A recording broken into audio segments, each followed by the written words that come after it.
Joignez-vous à la discussion.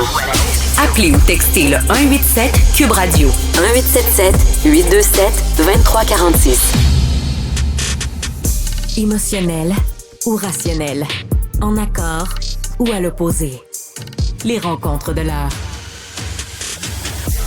On est avec Emmanuel et Gaétan et là, on parle beaucoup de permettre au Canada d'être moins dépendant des États-Unis. Et une façon pour rendre le Canada moins dépendant des États-Unis, c'est de permettre au Canada de vendre son pétrole et son gaz naturel à d'autres marchés. Pour ça, ils ont besoin d'avoir accès à des ports.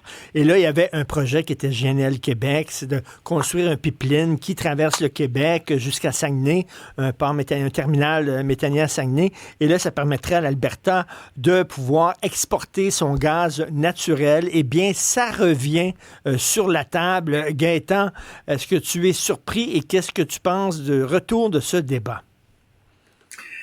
Ben oui, je suis surpris d'une certaine manière, mais je suis surpris positivement. Puis à cet égard-là, il faudrait quasiment remercier Donald Trump et de tout ce qu'il a fait à date. Trump, de tout ce qu'il a fait, c'est de traumatiser tous les systèmes politiques de tous les pays occidentaux à l'extérieur des États-Unis.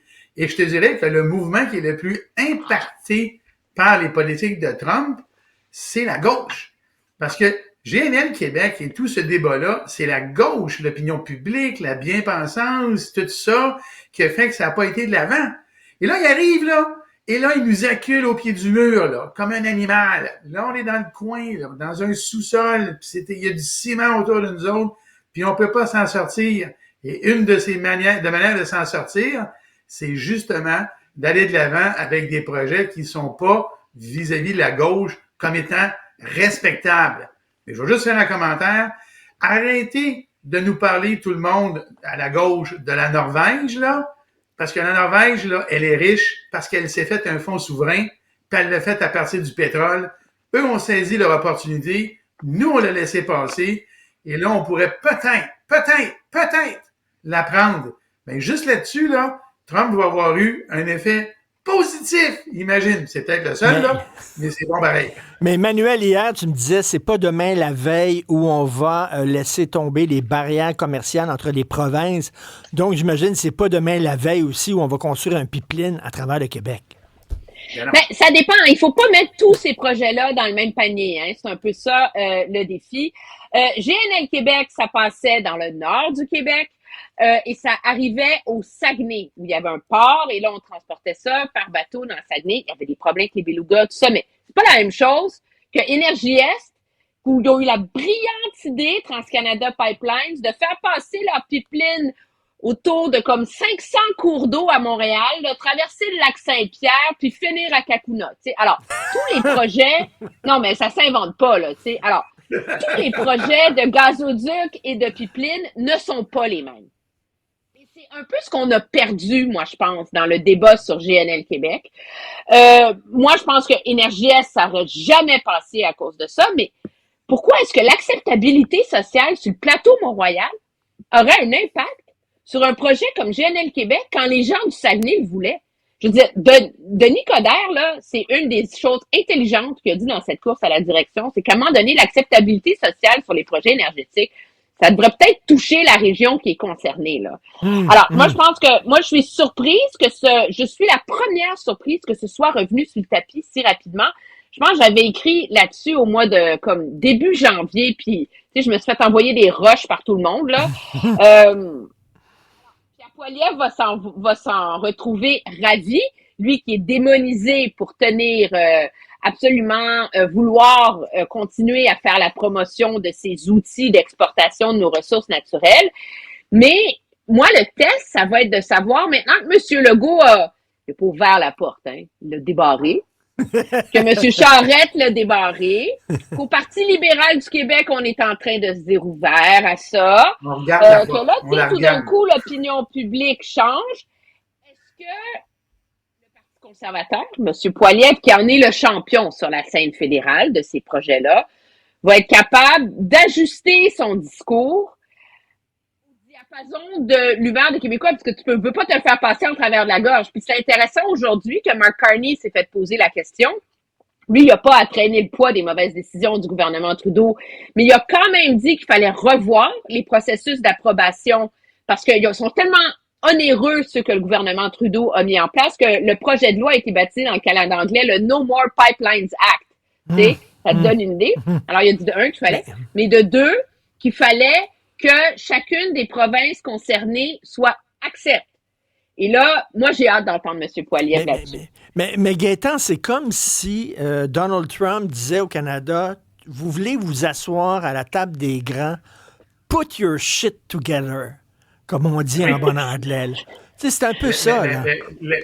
Le fil conducteur de Trump, là, quand on le regarde, là, au-delà de ses élucubrations, là, du grand n'importe quoi, du spectacle qu'il fait, il y a quand même un fil conducteur. Il est résolument économique, il est à la fois géopolitique, manufacturier et ressources naturelles. Parce que les ressources naturelles, à un moment donné, là, il en faut des ressources pour après faire du manufacturier, puis après vendre ces produits-là. Alors, c'est pas surprenant. Et lui, dans sa tête, là, s'il pouvait forcer les pays à avoir un régime social, un régime fiscal, un régime d'imposition, tous ces régimes-là, là, similaires aux États-Unis, il serait bien content. Il regarde les autres pays, là, puis il les trouve niaiseux parce qu'ils disent, vous avez bien trop de filets sociaux, vous avez bien trop de dépenses, vous avez pas assez de dépenses militaires. Mais comme il est d'une espèce de contrepoids économique à toutes les volontés politiques intérieures de tous les pays, mais tout le monde est obligé de s'ajuster vers lui. Ben là, tu sais, l'électeur canadien, là, il n'est pas nécessairement à ce point-là, à la fin de la journée, différent des électeurs américains qui, lui, votent avec son portefeuille. Trump, il a été élu parce qu'il a fait baisser les prix, supposément, là. Pas sûr que ça va arriver. Mais le raisonnement premier de l'électeur américain, en majorité, c'est son portefeuille. Et là, nous, il nous force à penser portefeuille. Ben là, on n'est pas plus fou que les autres. Si on est pogné pour faire ça, ben on va dire à la gauche caviar, celle du plateau, ben c'est fini. Ben nous autres aussi, on veut avoir notre part du gâteau.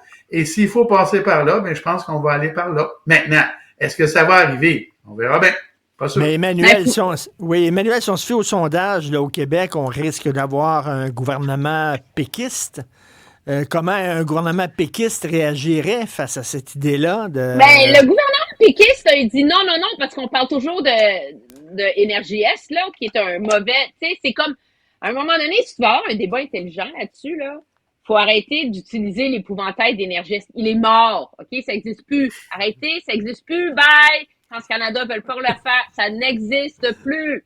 Alors, maintenant, comment tu vas cadrer les termes du débat? Tu sais, pendant longtemps, on a dit on peut pas construire des pipelines, les Autochtones sont contre. Hein? C'était un peu ça, là. Encore. Mais, as-tu vu ce qui est arrivé dans l'Ouest? TMX, Trans Mountain, ils ont tous signé. Les nations autochtones, sauf les Wet'suwet'en, là, qui ont bloqué les trains, là, mais, puis ils sont en train de construire ils sont en train de construire un monumental gazoduc, OK, pour du gaz naturel liquéfié. Ouais. Les communautés, je veux dire, sont pas plus fous que nous, eux autres non plus. Ben, ils pensent aussi, ils ont un porte-monnaie, eux autres aussi, puis ils pensent avec. Donnez-nous des jobs, donnez-nous des richesses, permettez-nous de sortir nos communautés de la pauvreté. Donc, à un moment donné, on n'est plus en 2008, on est en 2025. Moi, je pense que ces projets-là, il va falloir les juger au mérite. Ils passent où? C'est quoi les retombées pour le Québec? Qu'est-ce qu'on va gagner? Gaétan, ce qu'on pourrait négocier, c'est-à-dire, vous nous donnez, on a besoin d'argent en santé, par exemple, puis tout ça, fait que vous débloquez de l'argent dans notre système de santé, puis on va permettre votre pipeline. Ben, il y a une redevance. Là, ça s'appelle un rapport de force, Richard. C'est ça, un rapport de force. Ah ouais. Un rapport de force, c'est quand la partie en face de toi, là, a autant besoin de toi et même plus. Et là, il y a un équilibre qui se crée.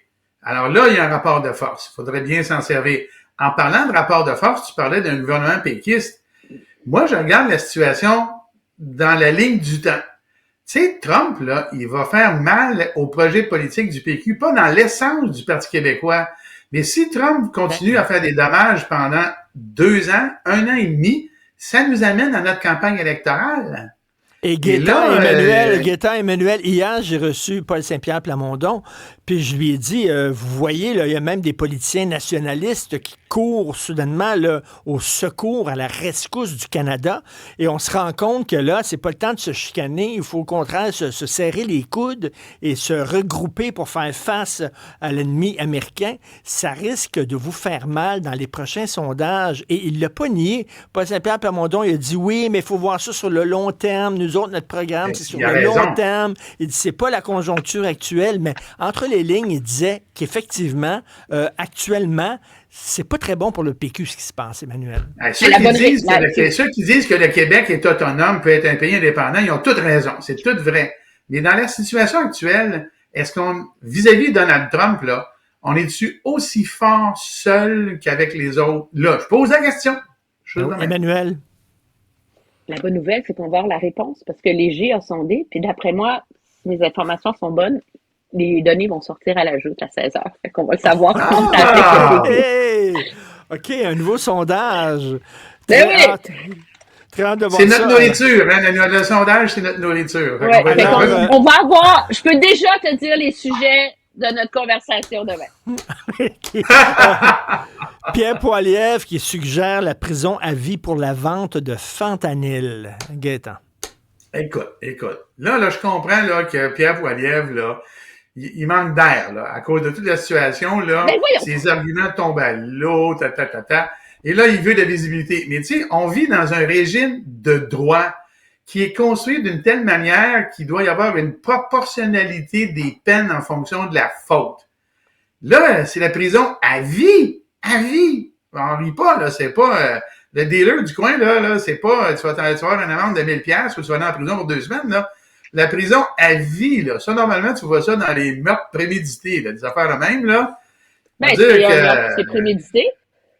Oui, c'est sûr. Regarde, moi, je suis pas criminaliste, puis je suis pas constitutionnaliste, puis est-ce que ça passerait le test des chartes? Je vous explique son argumentaire parce que j'ai pris la peine de l'étudier. Premièrement, ce qui est intéressant, c'est qu'on n'est pas dans un parti conservateur qui est les maudits drogués, c'est tout des pourris, hein? On est vraiment totalement les soigner. Non, mais Pierre Poilievre, ça fait 2 ans qu'il parle de la crise du fentanyl au Canada. Personne l'écoutait, personne n'en a rien à foutre. De toute façon, ça ne concerne pas tant que ça au Québec. Mais la réalité, c'est que ça fait 2 ans qu'il est là-dessus. Il a fait des vidéos, etc.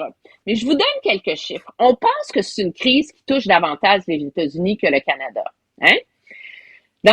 Parce qu'il y a 600 000 personnes qui sont mortes aux États-Unis. Il y en a eu 81 000 l'an dernier. Puis au Canada, tu dis, il y a juste eu 8 000 personnes qui sont mortes l'an dernier. C'est rien à côté du 80 000 Américains. Per capita, au Canada, en 2023, il y a à peu près la même proportion de Canadiens qui sont morts, d'un océan à l'autre. Mais quand tu prends la Colombie-Britannique, c'est 50% de plus per capita. Donc, aux États-Unis, il y a 22 personnes par 100 000 qui meurent de la crise des opioïdes en 2023. En Colombie-Britannique, c'est 32. OK, alors, attends une minute. C'est... Mais je te pose une question, je vous pose une question aux deux. Prison à vie. Est-ce qu'on va donner la prison à vie aux patrons des Big Pharma qui ont prescrit des opioïdes à des gens et qui les ont rendus oui, mais là, hein? Ça, il y a des poursuites monumentales, mais ça, mais puis, est-ce qu'ils vont avoir la prison à vie? Le fentanyl maintenant, il est fait au Canada par des cartels qui importent les précurseurs. Donc, la cellule qui va finir par être mélangée avec une autre cellule qui, eux, mélangés ensemble, vont faire du fentanyl. Oui, mais... Puis à partir du moment... À partir du moment où le gouvernement canadien annonce qu'il va désigner les cartels mexicains comme organisation terroriste. Les cartels mexicains, ils se promènent pas dans les rues du Canada en train de hijacker des avions, d'aller tuer des politiciens. Non, ils ouvrent des laboratoires, ils vendent du fentanyl, ils font de l'argent, puis ils tuent d'autres criminels. Alors, ça se qualifie pas objectivement a priori comme... Alors, si tu peux pousser les limites de la loi pour dire qu'un cartel mexicain est une organisation terroriste, est-ce que la même logique ne s'applique pas que des trafiquants de fentanyl sont des meurtriers? Parce que tu la prends la pilule, puis tu meurs. Moi, je pose la question, je n'ai pas la réponse, OK? Non. justement, méthode bonne angle, par exemple. Est-ce que quand tu prends la pilule, tu meurs? C'est pas comme quand tu tires, tu tires sur la gâchette de ton arme, là, tu tues quelqu'un, c'est automatique. C'est clair. À moins de mal tirer. Mais c'est pas vrai de dire qu'à chaque fois que tu consommes même du mauvais fentanyl que tu meurs. C'est ça la proportionnalité du droit, là. Merci. En tout cas, c'est un débat intéressant qui permet de regarder cette crise du fentanyl sous un autre angle. Je n'ai pas la réponse sur si vraiment... Mais je suis d'accord avec toi, Emmanuel. C'est clair que c'est une vraie crise. Puis dans l'Ouest, c'est très clair. Moi, je dis juste que il va loin, là, mon poilièvre. Mais quand même, le gars, je vais terminer là-dessus, on a tous été touchés par ce jeune homme, le père d'ailleurs du jeune homme était à l'émission de Benoît Dutrisac à quelques reprises, qui est mort, il a pris du fentanyl une fois. Il est mort. Puis son dealer, il ne devrait pas aller en prison à vie. Exactement. Et son dealer savait ce qu'il vendait. Et il savait que c'était que ça tuait. Non, mais c'est intéressant, Richard.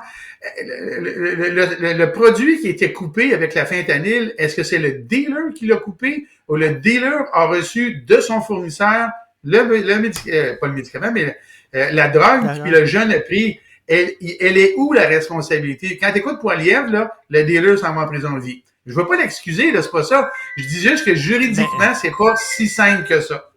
En tout cas, demain, oui, c'est vrai, c'est des questions éthiques intéressantes. Demain, on va se parler du nouveau sondage léger, puis on va écouter ça à la suite. Salut! Bye! Bye bye!